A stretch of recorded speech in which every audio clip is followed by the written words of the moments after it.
All right, guys, as you know from the thumbnail and video description that you just clicked on, I'm going to reveal our blower door test results on our build. But before I do that, for those that don't follow along on the build, I'll give you a little bit of background information. I'm not a professional builder. I don't work in the trades. I am an aviator, and I just wanted to take on the challenge of building my own home and trying to make an energy efficient, comfortable home for myself and my family, and something that is pleasing to the eye and is affordable.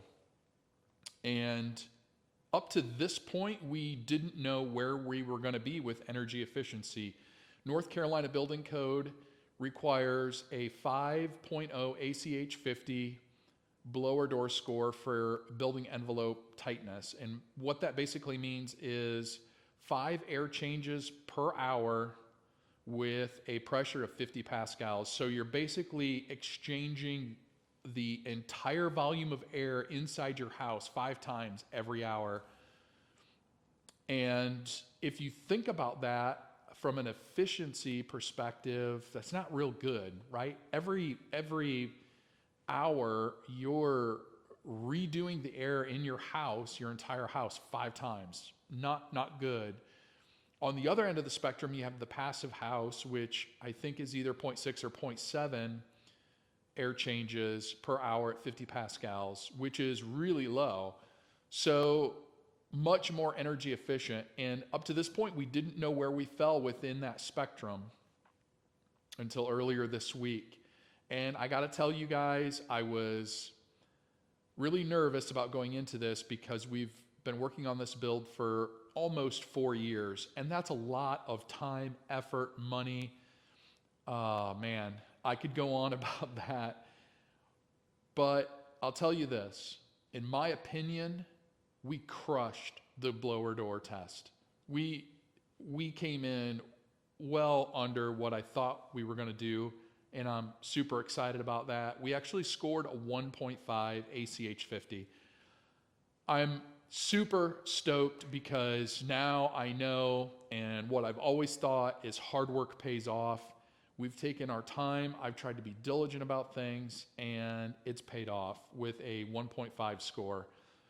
So I want to share with you guys the blower door test, and then we'll come back and I'll kind of go through, if I had the opportunity to do all of this over again, what I would do differently and what you can do on your build to help lower your scores.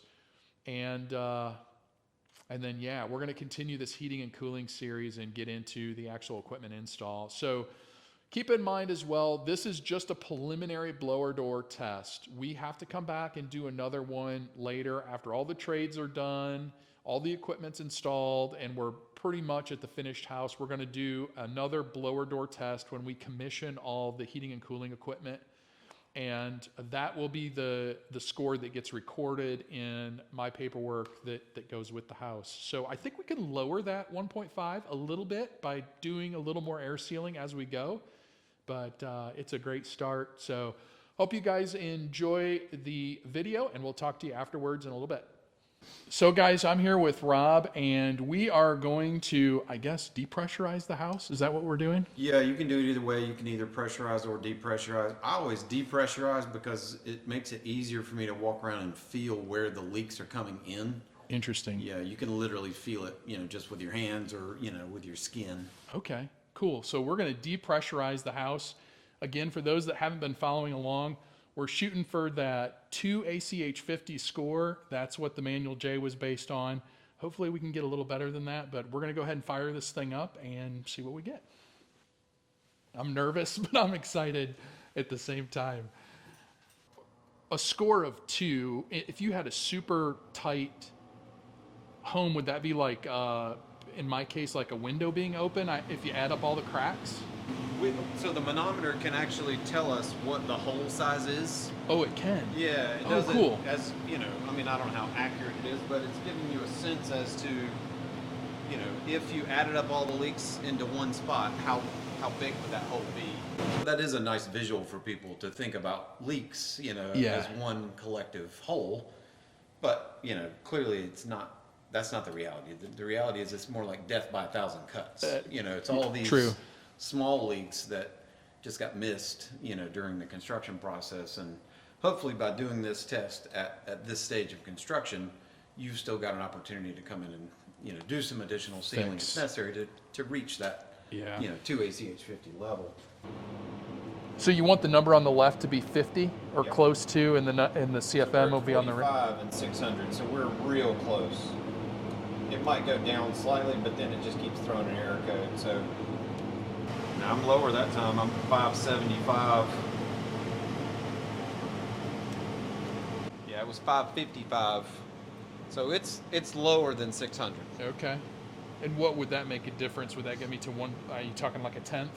Well, we'll do the math again, but I mean, yeah, that time it was at 580. So it's just kind of bouncing around. It's probably because it's windy outside, and my reference hose is starting to, you know, it gets a little. Okay. It'll jump around when your reference hose is outdoors on a windy day. Yeah, 575, 580, somewhere around there. Okay. Well, there you have it. So that was the blower door test. It really didn't take that long, probably about 45 minutes or so. But basically that fan, you kind of get it set up.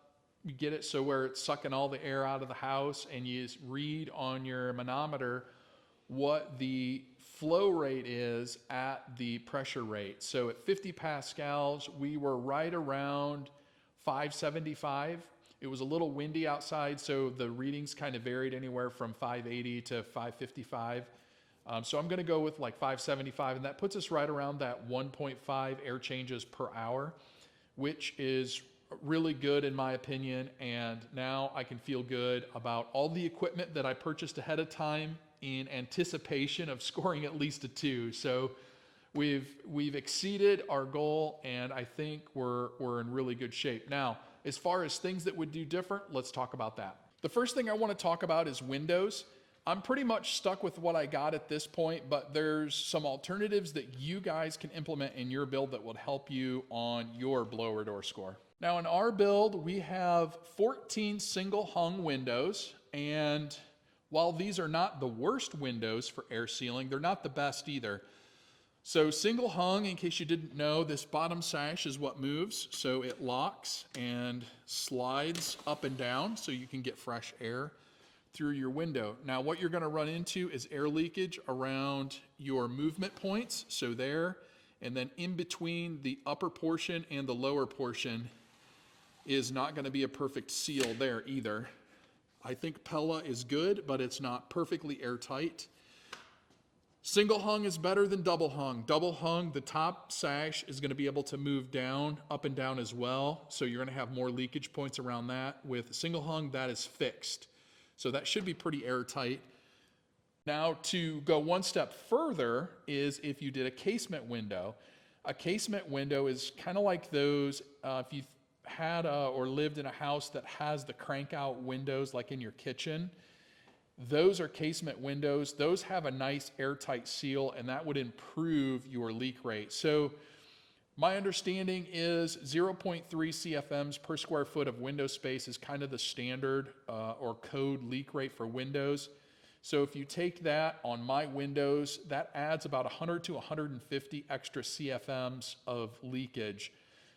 If you take that into my score, instead of a 575, you go down to 475. Now we're really getting close to that 1.2 ACH 50, which isn't a huge difference, but it does get you closer to that passive house standard. So something to think about for your build. The second big contention point with air leakage is going to be doors. Let's look at what we have in our build. The doors in our build, we have one standard 6'7" door there, a Reeb fiberglass door.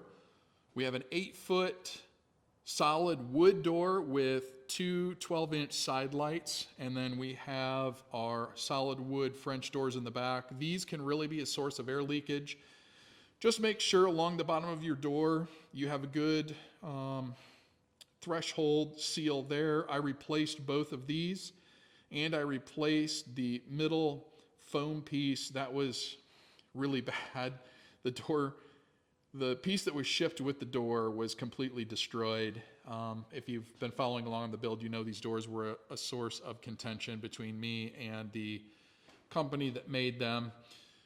Also, make sure you're anywhere where your door meets the frame, you have good weather stripping in there. You don't see any daylight around. Anytime you see daylight, that's a bad thing, obviously.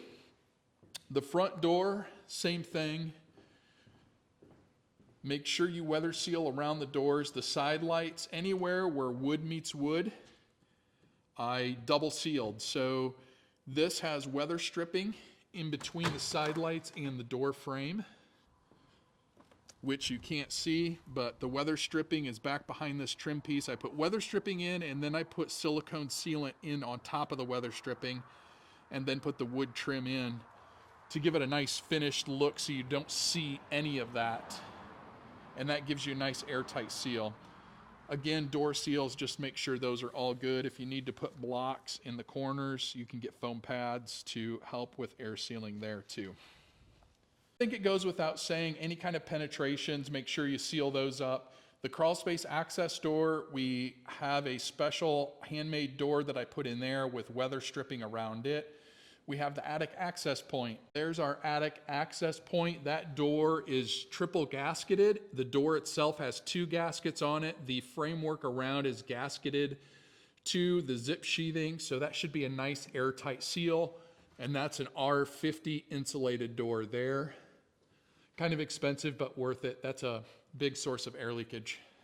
So those are kind of the things to look out for. If I had to do it over again, I think I would omit the wood doors. I would just go with a good high quality fiberglass door. Probably would still do the French door style in the back because I like that look, and as opposed to a slider door, but to each their own on that. Talk about this zip board on the ceiling and what I would do different with it. If you follow along on the build, you may remember all of the interior wall framing that we've done. We did that before we put the zip sheathing on the ceiling. So that means all of these top plates penetrate the air barrier. If I do the zip sheathing first, then do my interior wall framing, I, in theory, have 0 penetrations through the air barrier. It just makes it so much easier. What I had to do, as you can see there, I had to liquid flash, and in some places liquid flash and tape the wall penetration where I couldn't put the zip board because the walls were up first. So just something to think about if you're gonna do something similar for your build. I would do your air barrier first, then your interior walls. It's gonna make life so much easier. Well, there you have it, guys. Our blower door test, our score, results, what I would do different, some suggestions on building efficiency. I've learned a lot this week. Hopefully you guys have learned some things too and can apply it to your build. If you have any questions, comments, put them in the section below. I try to do my best to respond. And I think the next video will probably be ductwork, air handler install. We got an ERV to put in, a whole home dehumidifier. So this journey is far from over, and we got a lot of fun stuff coming up. So I hope you stick around. That's all I have for you today. We'll see you on the next video.